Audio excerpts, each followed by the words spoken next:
Escala en París, Braulio Moro. Bienvenidos a Escala en París, una emisión de Radio Francia Internacional en colaboración con la televisión France 24 en español, en la que, como cada semana, damos la palabra a personas del mundo de las ciencias, las artes, la cultura, la política y, claro está, de la sociedad civil. Los argentinos eligieron este domingo 19 de noviembre al liberal economista de ultraderecha Javier Milei, presidente del país. En su primer discurso, realizado la noche del día 19, quien tendrá a cargo la responsabilidad de enderezar una economía dividida y en crisis, declaró: comenzamos a dar vuelta a la página de la historia. Para hablar de lo que el significado del voto, de lo que se puede esperar del presidente Milei, contamos hoy en nuestros estudios con la presencia de Carlos Kennan, profesor de la Universidad Sorbonne Nouvelle y vicepresidente del Instituto de las Américas en Francia. Carlos Kennan, bienvenido a esta Escala en París. Un placer tenerle con nosotros. El placer es mío. Muchas gracias, Braulio. Carlos, los resultados son evidentes, que el presidente Milei ha sacado 11 puntos de ventaja con respecto a su rival, el actual ministro de Economía, Massa. ¿Es un salto al vacío, como han anunciado algunos medios de comunicación, el triunfo de Milei, o es otra cosa distinta, o es un hartazgo de la población?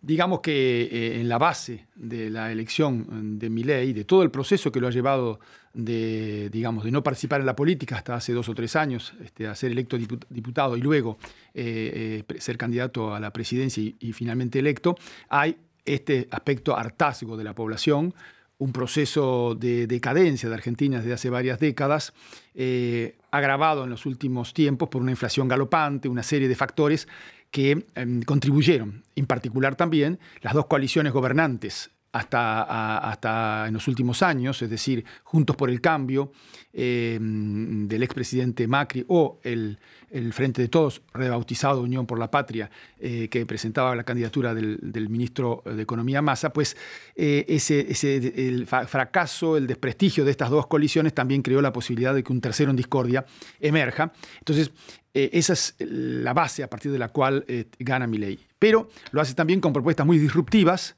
con propuestas de cambios importantísimos desde el punto de vista, por ejemplo, del régimen monetario, planteando la posibilidad de la dolarización o de la perspectiva, digamos, de enfrentar una casta política, que sería el gran mal que aqueja al país. En ese sentido, se planteaba una duda, un gran temor sobre, bueno, cuáles son las propuestas, romper con todo, de alguna forma. De hecho, golpear en un programa televisivo un muñeco con la forma del edificio del Banco Central y otros aspectos muy simbólicos de sus presentaciones fueron vistos como algo que podría implicar un salto al vacío. Yo creo que esto hay que atenuar, hay que matizar un poco. Indudablemente va a tener que plantear algún tipo de coherencia respecto de las propuestas que planteó, pero al mismo tiempo va a tener que asegurar un cierto grado de gobernabilidad del país, lo cual no va a ser fácil. Recordemos brevemente, con la economía argentina va mal desde hace bastante tiempo. Este año cerrará con cerca de un 150% de inflación. Hay que recordar que en 2021 fuera de 50% la inflación, es decir, casi se ha triplicado, que 50% de la población de menos de 15 años, de menos de 25 años, vive en pobreza, y sobre todo también que este año la economía terminará con un crecimiento negativo. Usted lo dice, hay un hartazgo de la población. Usted realizó un artículo, preparó un artículo en agosto pasado, precisamente, que se llamaba La incógnita Milei. Pero mi pregunta, Carlos, sería: ¿es solo el hartazgo o también hay una especie de adhesión al discurso ideológico de Milei cuando dice no más Estado, todo tiene que ser la libertad absoluta para el individuo? Digamos que hay varios componentes en los sectores que apoyan a Milei. Este contexto general de hartazgo, de fracaso de las coaliciones que han gobernado en los últimos tiempos, es decisivo. Y hay un aspecto doctrinario. Él dice inspirarse en la escuela austríaca de economía ultraliberal muy favorable a limitar a la mínima presión posible la presencia del Estado. Pero yo creo que no hay una adhesión plena a esos principios. Más bien es el aspecto hartazgo, las características del personaje. Un componente, por ejemplo, han sido los jóvenes que ingresan a la vida política y que votan por primera vez y que ven en este caso un personaje disruptivo, que tiene aspectos de rockero, de ciertas características. Hay una parte también que le aportó en la segunda vuelta el electorado del expresidente Macri, del Juntos por el Cambio, que decidió, el tercero en la elección presidencial, la primera vuelta, adherir o sostener a Milei, que le aporta también un componente antiperonista, llamémosle, en los clivages políticos de Argentina. Es decir, que hay varios factores que convergen. Hay también una modalidad muy interesante de utilizar los medios de comunicación, formas de comunicación, mejor dicho, novedosas a través de las redes. Se ha dicho mucho que es un candidato no que utilizó las redes, sino que emergió de las redes, que además se hizo conocido por participar en programas como polemista, en programas de televisión. Ahí hay una cierta similitud con Trump. Es decir, esos ingredientes están, pero al mismo tiempo hay un hecho ideológico. Nadie puede desconocer que es próximo a esta corriente de extrema derecha que ha emergido en el mundo occidental y que expresan Trump o Bolsonaro también. Entre otros, y no es gratuito que hayan sido los primeros en felicitarlo. Precisamente, Carlos, entre las propuestas que Milei avanzó y que precisamente tienen que ver con la situación económica, está la reducción de hasta 15 puntos del gasto público, del Producto Interno Bruto, desaparecer 10 de los 18 ministerios. Se volvió viral aquel famoso video donde se le veía arrancando los titulares de algunos de los ministerios, el de la mujer, el de la educación, etcétera. ¿Hasta qué punto puede ir en ese terreno? Es seguro que va a haber ajustes de ministerios, pero ¿hasta dónde puede haber una reducción tan fuerte del gasto público como la que nos está proponiendo el señor Milei? Bueno, efectivamente, un punto que señalas es importante. Cualquiera hubiese sido el presidente, incluso Massa, venía un periodo de ajustes en Argentina, de sinceramiento de variables, de finalización de este periodo, de esta situación de múltiples tipos de cambio y de controles, y todo esto en el marco de una relación muy importante para la Argentina actual, que es la relación con el Fondo Monetario Internacional, con el cual se ha contraído un préstamo de gran magnitud en el gobierno del presidente Macri. 44.000 millones de dólares. Y que obviamente, debida cuenta de la condicionalidad que implica la relación con el Fondo Monetario Internacional, implicaba límites y ajustes necesarios.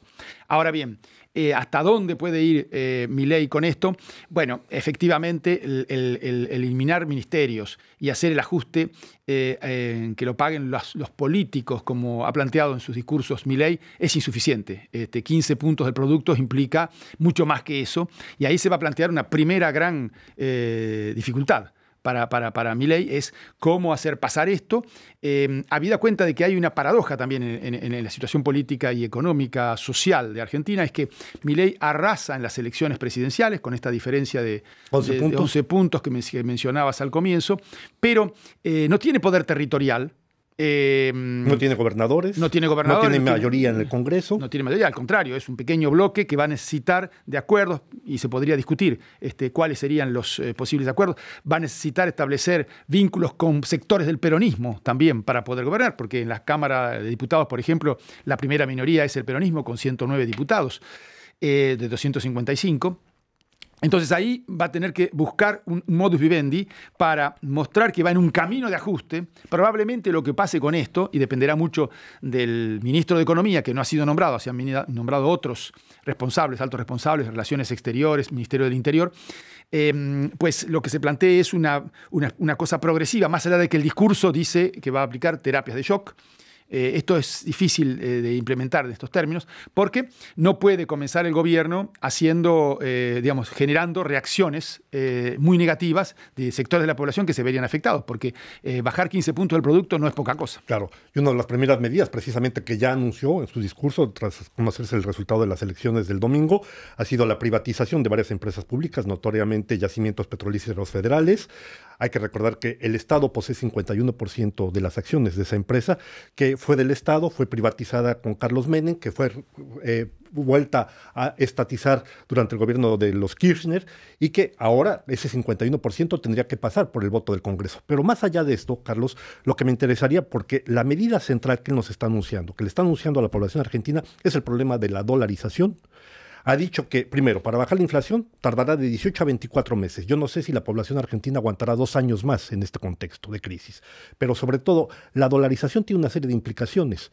Ha sido muy ambiguo en esto, porque dolarizar quiere decir que suprimes completamente el papel del Banco Central argentino, porque el que domina es la Reserva Federal de Estados Unidos. El Banco Central no tendrá ninguna palabra a qué mencionar sobre esto. ¿Qué nos puede decir a este respecto?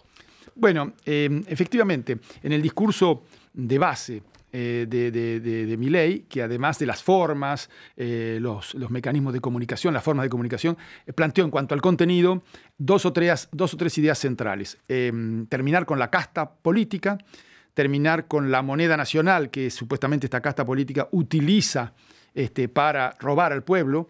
A través de la emisión de moneda, con el Banco Central, el impuesto inflacionario, etcétera, lo cual es una visión extremadamente estrecha, digamos, de lo que es la problemática de la política monetaria.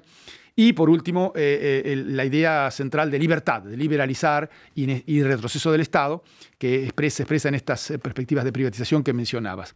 Sobre la dolarización en sí misma, la gran mayoría, la comunidad económica argentina, internacional, ha sido muy reticente frente a esto. Incluso el propio Fondo Monetario Internacional, a través de distintos voceros, ha señalado su distancia respecto de estas medidas. ¿Por qué?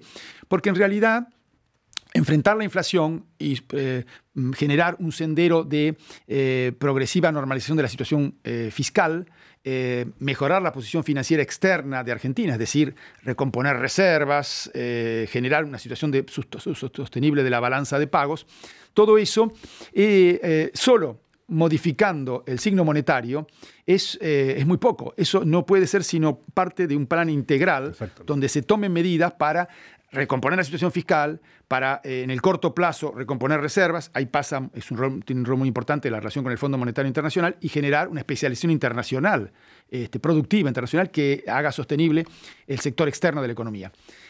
La dolarización ha sido ya analizada, hemos analizado en muchos trabajos, tiene sus pros y sus contras. Siempre. Y el balance que implique para un país grande como Argentina, federal, no está claro que sea favorable. Digamos, los pros es bajar la inflación, porque la inflación va a ser la inflación del dólar, por así decirlo, de manera muy sintética y simplificada. Por otro lado, va a implicar disminuir algunos riesgos, el riesgo de cambio, porque no habrá más moneda nacional ni problemática del tipo de cambio, pero uno se corta el brazo de alguna manera, es decir, no tiene más política monetaria, y esto, ni de cambio, ni cambiaria, y esto es muy, muy problemático porque Argentina es un país grande, que no es sincrónico su ciclo económico con el ciclo de Estados Unidos, entonces puede necesitar una política monetaria de expansión, por ejemplo, para sostener la actividad económica, y en ese momento, por otras razones, Estados Unidos estaría de alguna manera llevando adelante políticas restrictivas, por otras razones. Entonces, en América Central, por ejemplo, hay mejor posibilidad para que los factores negativos sean atenuados, porque los países como El Salvador o Panamá, que han dolarizado, tienen ciclos más sincronizados con el ciclo económico de Estados Unidos. Pues Javier Milei asumirá su cargo el próximo 10 de diciembre, 4 años de presidencia. Vamos a ver qué se puede sacar de ese gobierno. Carlos Kennan, profesor de la Universidad Sorbonne Nouvelle, gracias por habernos acompañado en esta escala en París. Un placer tenerlo con nosotros. El placer ha sido mío, gracias. A ustedes les damos una nueva cita aquí la próxima semana en otra escala en París.